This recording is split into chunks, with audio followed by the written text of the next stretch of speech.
Kembali lagi nih di podcast Ngobrol bareng sahabat. Nah, kali ini kita kedatangan tamu spesial, yaitu sahabat-sahabat aku dari dua daerah yang ada di Indonesia.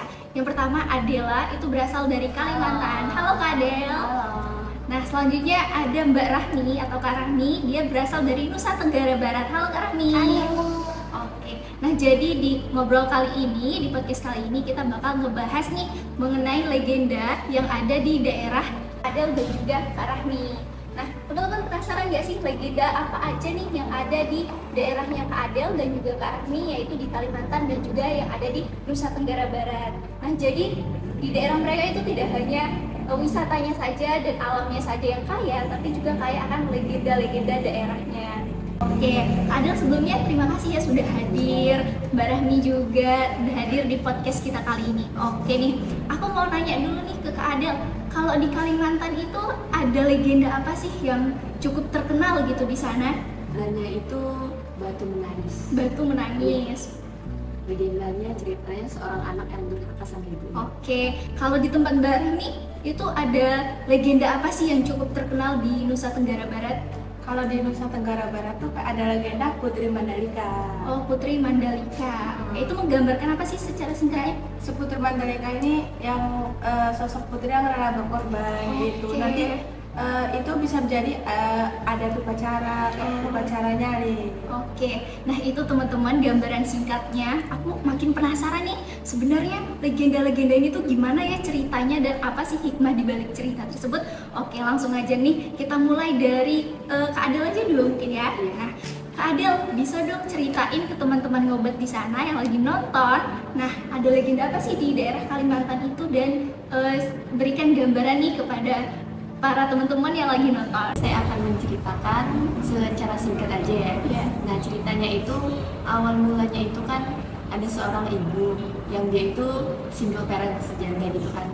Nah, dimana dia itu bersama anaknya. Anaknya itu perempuan cantik, tapi dia sombong.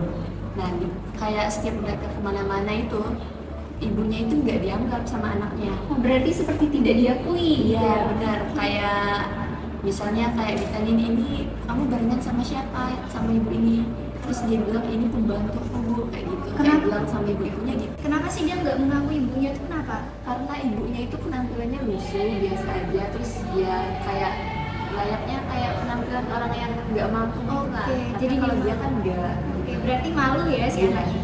kayak ngerasa malu kan. Nah, akhirnya ibunya itu kayak ngerasa sedih, jadi dia berdoa sama Tuhan agar anaknya itu dikasih hukuman supaya sadar. Tapi nggak tahu itu kayak dikabulkan itu kayak lewat hukuman yang benar-benar kayak nggak pantas lah, sampai dia berubah jadi batu. Oh, gitu. jadi dikutuk ya? Kayak istilah dikutuk itu kan, berubah jadi batu.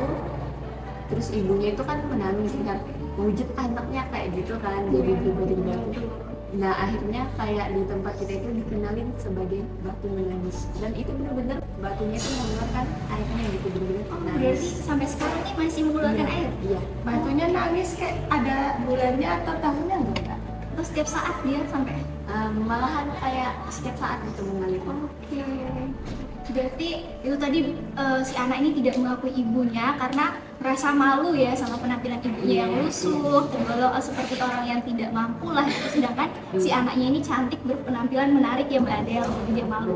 Sehingga kesannya itu sebagai anak durhaka, kemudian orang tuanya berdoa kepada Tuhan agar anak ini diberi hukuman. Tapi orang tuanya juga gak nyangka kalau hukumannya itu si anaknya berubah menjadi batu dan menangis. Oke, terima kasih Mbak Adel. Jadi ceritanya ini sangat menarik ya, legenda yang ada di Kalimantan ini mengenai seorang ibu dan anak tadi. Nah, selanjutnya nih, penasaran gak sih kalian sama legenda yang ada di daerah Mbak Rahmi, yaitu Nusa Tenggara Barat? Oke Mbak Rahmi, boleh dong berbagi cerita legenda yang ada di sana kepada teman-teman yang lagi nonton kita nih?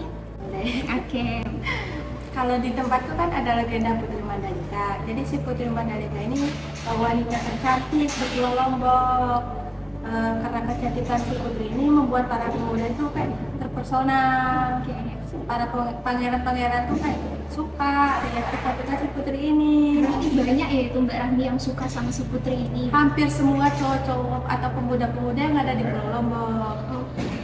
Jadi karena kecantikan si putri ini membuat itu kan si pemuda-pemuda itu suka. Jadi suatu saat tuh si putri pengen dijodohkan sama salah satu pangeran yang bisa dibilang tuh kaya, tampan gitu kan. Tapi putri itu nggak mau dijodohkan gitu. Oke, kenapa tuh kok dia nggak mau dijodohkan? Ya karena nanti kayak ada penjelasan di akhirnya. Oke. Habis itu si putri ini meminta buat para warga Lombok sama semua pemuda itu berkumpul di suatu pantai. Tapi berkumpulnya itu sebelum itu loh matahari terbit. Habis semua itu berkumpul dari yang anak-anak sampai yang tua-tua udah pada berkumpul kan. Terus si putri ini datang dari atas bukit, sementara yang berkumpul itu di bawah bukit. Oh, jadi si putrinya di atas, yang Iya. masyarakatnya di bawah. Ya, si putri itu datang dengan di belakangnya itu ada pengawal. Habis itu putri ngumumin kalau dia tuh nggak mau dijodoh-jodohkan, nggak mau memilih salah satu dari semua pangeran-pangeran yang ingin menikahi dia. Habis itu si putri itu habis itu pangeran-pangeran tuh bingung kan kenapa nggak mau dijodohkan atau kenapa nggak mau menikah. Terus habis itu si putri itu kayak ngejelasin kalau si di Lombok tuh tidak mau terjadi pertumpahan darah. Kalau dia pilih satu, nanti yang satunya bakal ini kayak terjadi pertumpahan gitu. Iya, betul. Habis itu si putri itu nggak selama beberapa waktu dia ngobrol, si putri ini tiba-tiba kayak loncat loh dari bukit ke laut. Oke. Habis itu para pangeran tuh kayak panik, semua pangeran pengawal pada nyebur nyari si putri kan. Tapi dicari-cari tuh nggak ketemu sampai beberapa menit atau beberapa jam gitu nggak ketemu. Habis dicari nggak ketemu kan. Tapi yang keluar tuh kayak cacing-cacing. Oh, jadi cacing-cacing. Iya. Si putrinya tidak ditemukan. Tidak ditemukan. Yang keluarnya tuh malah cacing-cacing. Sampai warga ngira itu kayak itu berupa siluman dari si putri. Perwujudannya si putri tadi yang meloncat. Udah. Nah, oke teman-teman, itu tadi legenda dari Mbak Rahmi nih dan juga Mbak Adel. Mbak Rahmi tadi menceritakan bahwasanya ada seorang putri dengan paras yang menarik ya, sehingga banyak pangeran-pangeran dan juga pemuda-pemuda di daerah Lombok itu tertarik dengan si putri. Tapi ternyata si putri ini tidak menerima satupun dari pangeran maupun pemuda-pemuda tersebut karena dia menganggap bahwasanya ketika nanti dia memilih satu orang akan terjadi pertumpahan darah di Lombok dan si putri tidak menginginkan itu. Mbak Rahmi, kalau di sana itu apakah dijadikan tempat wisata atau enggak sekarang itu? Kalau sekarang ada wisata yang namanya tuh Pantai Kuta Mandalika sama Sirkuit Mandalika. Oh, pasti teman-teman tahu ya, yaitu apa tadi Mbak Rahmi? Pantai Kuta Mandalika sama Sirkuit Mandalika.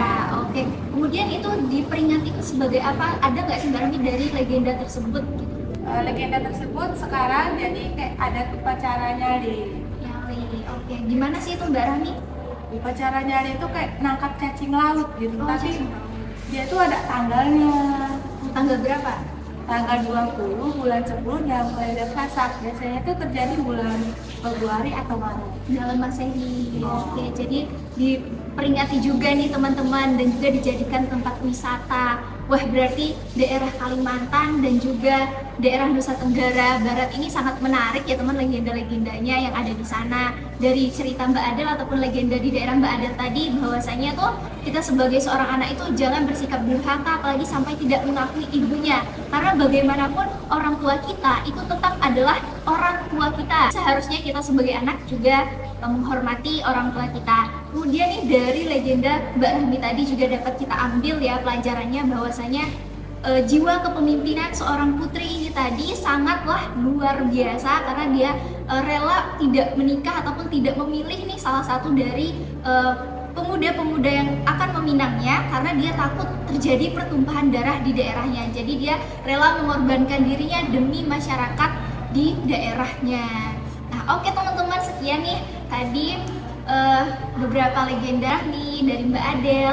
Sangat menarik ya, ternyata yaitu tadi ya, tidak hanya kaya akan alamnya saja, tidak hanya wisatanya aja, tapi juga legendanya. Sangat menarik nih.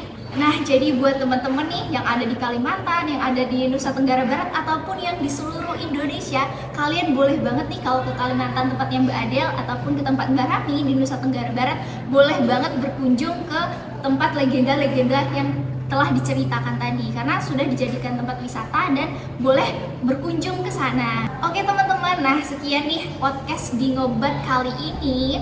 Nah, jadi terima kasih kepada Mbak Adel, kemudian Mbak Rahmi yang sudah berbagi cerita legenda yang ada di daerahnya. Jadi kalau aku bilang podcast Ngobat, nah kita tunjuk ke kamera ya, biar teman-teman tahu nih ngobrol bareng sahabat, oke? Nah, oke.